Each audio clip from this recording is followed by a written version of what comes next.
Halo Sobat Sani, selamat datang di Budaya Alam Minangkabau.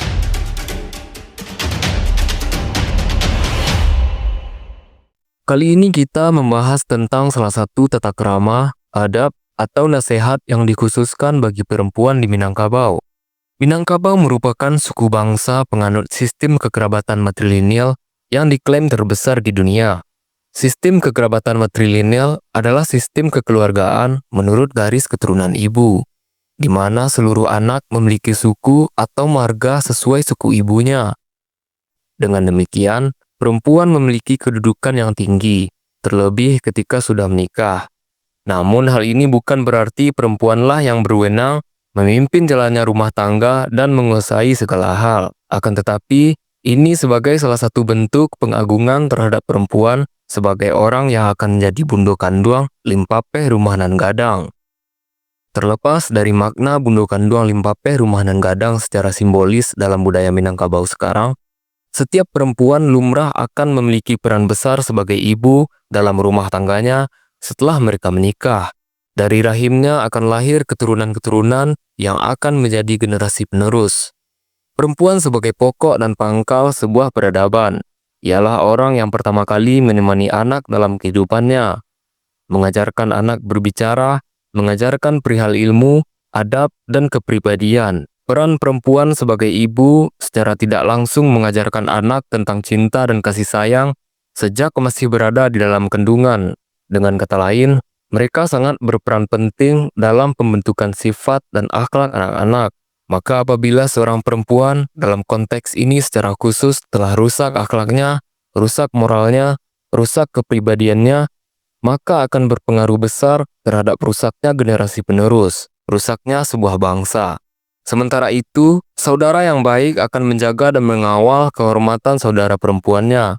Bapak yang baik akan peduli pada akhlak dan kepribadian putrinya. Paman yang baik akan memperhatikan kemenakannya. Barangkali atas dasar itulah, Sumbang Luo Baleh lahir di Minangkabau sebagai aturan khusus perempuan yang tak tertulis demi menjaga kehormatan sebagai perempuan. Sumbang Luo Baleh atau 12 sumbang ialah sebuah konsep dalam budaya Minangkabau yang mengandung nasihat dan pedoman bagi anak perempuan. Sumbang bukan berarti sumbangan atau sumbangsih. Sumbang di sini bermakna kejanggalan atau perbuatan yang sumbang, yakni perbuatan yang tidak patut dilakukan. Dalam bahasa Minang, sumbang merujuk pada perilaku, ucapan, atau pergaulan yang berpotensi mengundang kecurigaan atau ketersinggungan. Jadi, Sumbang Luo Baleh dapat diartikan sebagai 12 sumbang atau 12 perilaku janggal dalam tata cara yang tidak pada tempatnya atau ketidakpatutan yang mesti dihindari dan tidak boleh dilakukan oleh perempuan. Nasihat ini khususnya ditujukan kepada anak perempuan karena perempuan dianggap sangat mulia dalam budaya Minangkabau sebagai budaya alam yang berlandaskan adat Basandi Syara Basandi Kitabullah. Sumbang Luo Baleh sesuai pula dengan ajaran Islam tentang tuntunan berperilaku seorang perempuan dalam keseharian. Aturan ini kemungkinan diterapkan secara lisan saja kepada para gadis pada masa transisi dari anak-anak menuju remaja atau proses memasuki masa akil baligh atau masa pubertas. Aturan berupa nasihat ini biasanya diajarkan oleh ayah kepada putri, ibu kepada anak, paman atau mama kepada keponakannya, ataupun kakek dan nenek kepada para cucu-cucunya. Maka dapat disimpulkan bahwa keluarga utama berperan besar dalam penerapan aturan ini. Adapun yang termasuk dalam Sumbang Luo Baleh antara lain Sumbang Duduk, Sumbang Tagak, Sumbang Bajalan, Sumbang Kato, Sumbang Tanyo, Sumbang Jawe, Sumbang Caliak, Sumbang Makan, Sumbang Pakaian, Sumbang Karajo, Sumbang Begawu, dan Sumbang Kurena. Sumbang Duduk. Aturan ini memuat etika duduk bagi perempuan menurut adat Minangkabau untuk menjaga aurat sekaligus menghormati orang lain. Menurut aturan ini, perempuan tidak boleh duduk sembarangan. Sumbang duduk atau sumbang duduk yang mesti dihindari anak perempuan antara lain mengangkat sebelah kaki, duduk sambil membuka lebar kedua paha, duduk tidak pada tempat yang pantas, hingga duduk dengan laki-laki yang bukan mahram.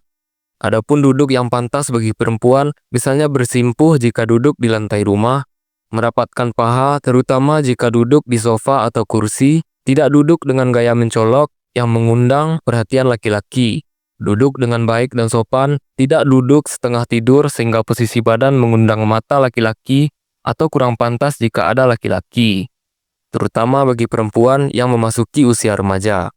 Tujuan aturan atau nasihat tentang tata cara duduk ini bukanlah untuk mengekang atau membatasi hak-hak perempuan. Sebaliknya, untuk menghormati perempuan agar dipandang dengan hormat pula oleh orang lain, terutama laki-laki. Sebab apabila seorang perempuan duduk dengan sesukanya di depan orang lain, secara tidak langsung ia menyepelekan dirinya, maka berpotensi dipandang sepele pula oleh orang lain, terutama lawan jenis.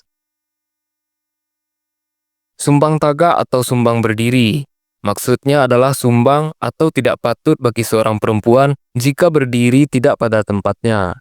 Beberapa perilaku yang dianggap sumbang tagak, yakni berdiri di tempat atau di jalan yang gelap, berdiri di depan pintu atau di tangga, berdiri di atas kursi, berdiri di tempat yang banyak laki-laki atau dapat dilihat laki-laki dalam situasi tertentu, berdiri di atas meja, dan lainnya.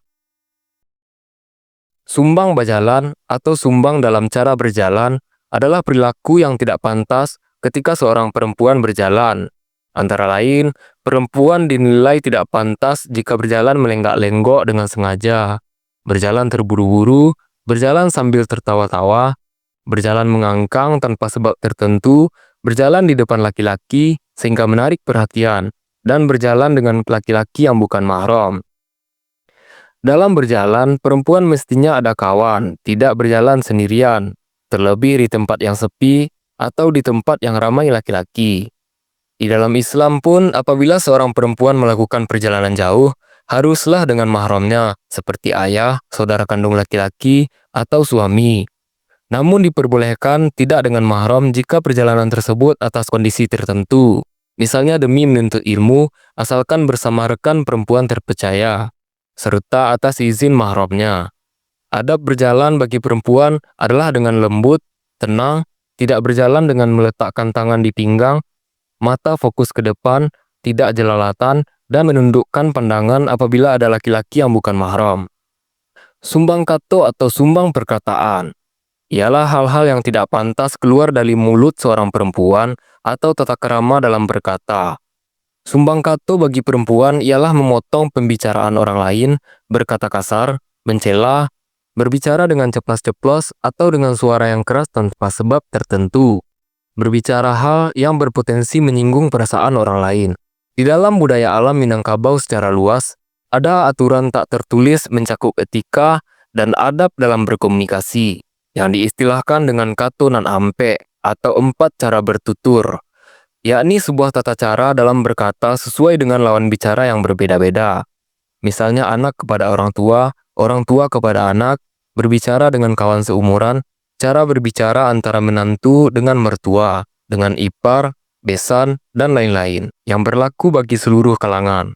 Selain katonan ampe, perempuan memiliki adab khusus dalam berbicara, terlebih dengan lawan jenis atau di dalam kondisi yang dapat didengar laki-laki yang bukan mahram. Dalam keadaan di mana harus berbicara dengan laki-laki yang bukan mahram, perempuan disarankan untuk tidak berbicara dengan lemah gemulai, bernada manja, akan tetapi harus tegas dan to the point, tidak berlama-lama, dan tidak mengobrol di tempat yang sepi dengan laki-laki. Lemah lembut berbeda dengan lemah gemulai atau bernada manja. Sebagai perempuan khususnya, harus dapat membedakan bagaimana cara berkata kepada anak kecil, teman seumuran, lawan jenis, orang tua, guru laki-laki, guru perempuan, siswa laki-laki, siswa perempuan, dan lain-lain. Sumbang tanyo atau sumbang dalam bertanya ialah etika yang masih berhubungan dengan cara berkomunikasi. Sumbang bagi perempuan apabila sembarangan dalam bertanya kepada orang lain, orang tua, atau suami sendiri.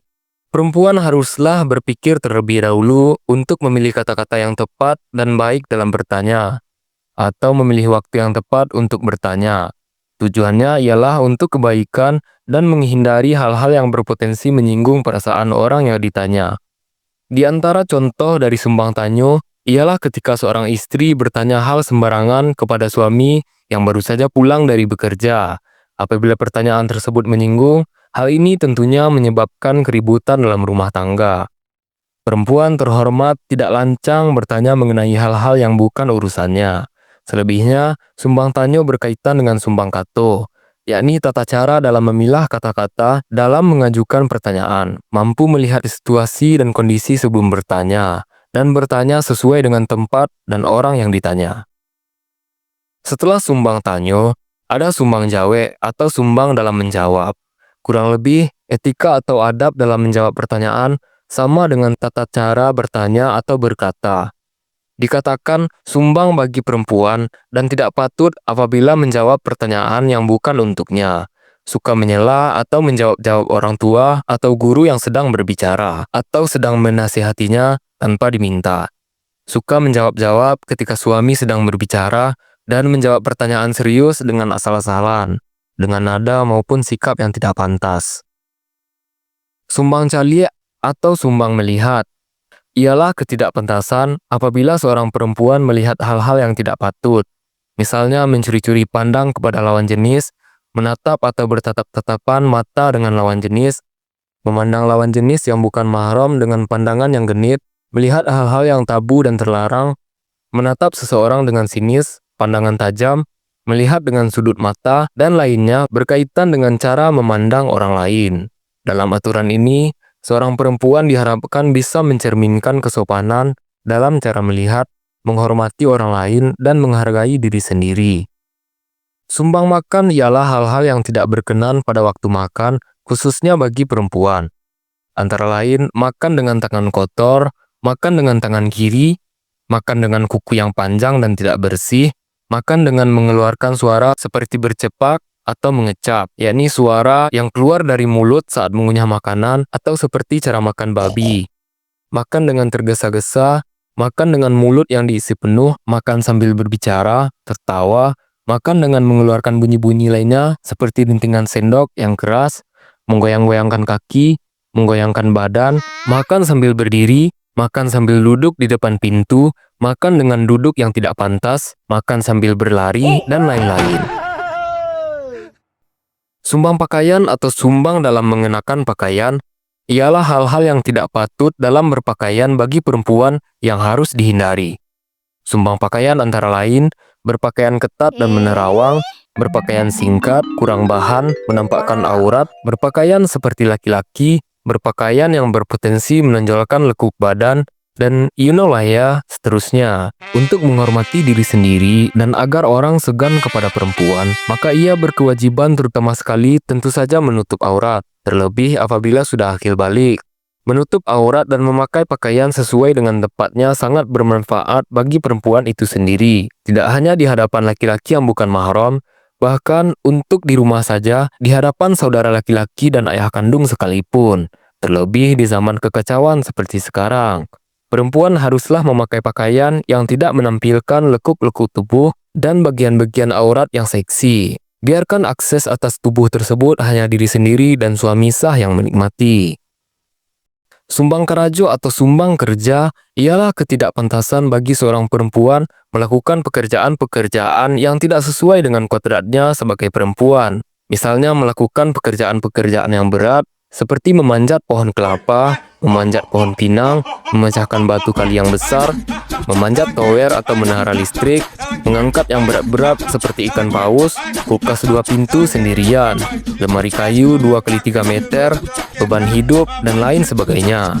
Bukan bermaksud membatasi perempuan, namun maksudnya biarlah laki-laki yang mengerjakan hal-hal seperti itu. Karena tugas menjadi perempuan sudah sangat besar, terutama ketika menjadi seorang ibu yang melahirkan anak, menyusui, mengajarkan anak berbagai hal sampai mereka besar. Inilah bentuk dari pemuliaan terhadap perempuan. Sumbang bagaul atau sumbang dalam bergaul tentunya adalah ketidakpantasan bagi seorang perempuan mengenai pergaulan. Tidak patut bagi perempuan yang sangat dihormati sehingga berpotensi menurunkan derajatnya sendiri apabila salah dalam bergaul, memilih teman, dan menyempelekan diri dengan bermudah-mudahan dalam pergaulan dengan lawan jenis. Sesungguhnya tidak ada istilah friendly dengan lawan jenis dalam adat budaya alam Minangkabau yang hakiki. Sesuai pula dengan tuntunan agama Islam sebagai landasannya. Perempuan haruslah bergaul dengan sesama perempuan saja, begitu sebaliknya dengan laki-laki. Akhirnya kita masuk kepada sumbang yang terakhir, yakni sumbang kurenah atau sumbang tingkah laku, bersikap, berperilaku, atau bergelagat. Dikatakan sumbang bagi perempuan apabila memiliki tabiat yang tak sesuai dengan kodratnya sebagai perempuan. Contohnya berbisik-bisik pada saat ada perkumpulan sehingga dapat menyinggung orang lain, mengedipkan mata pada lawan jenis, atau berperilaku genit, batuk yang dibuat-buat, mengehem-ehem di keramaian, bersiul, berjoget-joget di hadapan khalayak yang ramai, bertingkah seperti laki-laki, dan sebagainya. Nah, itulah isi dari sumbang dua baleh dalam adat budaya alam Minangkabau yang ditujukan khusus bagi kaum perempuan. Jika dipandang dari segi hikmah atau manfaatnya untuk generasi penerus, terutama perempuan, maka sumbang dua baleh yang sesuai dengan syariat Islam sebagai landasannya apabila diterapkan dalam kehidupan sehari-hari, dimulai dari keluarga, bukan hanya orang Minangkabau, tetapi untuk seluruh perempuan secara umum, maka boleh jadi akan menjaga generasi penerus bangsa ini. Terjaganya kehormatan perempuan akan menjaga seluruh keturunannya. Namun sayang sekali, sumbang dua baleh yang berisi nasihat-nasihat baik ini tampaknya sudah jarang atau bahkan tidak lagi diajarkan oleh keluarga sebagai peran penting pendidikan karakter bagi umat. Jadi, kita mau mengharapkan apa? Jika aturan-aturan seperti sumbang dua baleh dianggap kuno bagi masyarakat zaman sekarang, sehingga tak lagi diajarkan, maka apakah aturan yang tepat untuk menjamin kehormatan seorang perempuan agar terjaga di tengah-tengah masyarakat? Apakah kebebasan?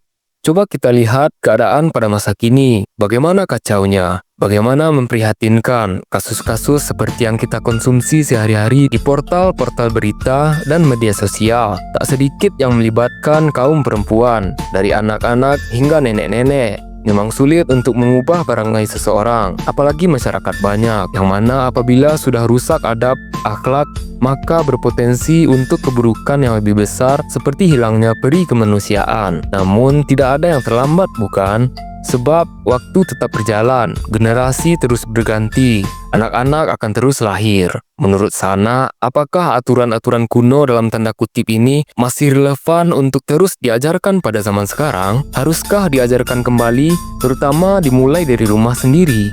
Atau biarkan saja generasi penerus hidup dalam aturannya sendiri, yakni kebebasan tanpa aturan?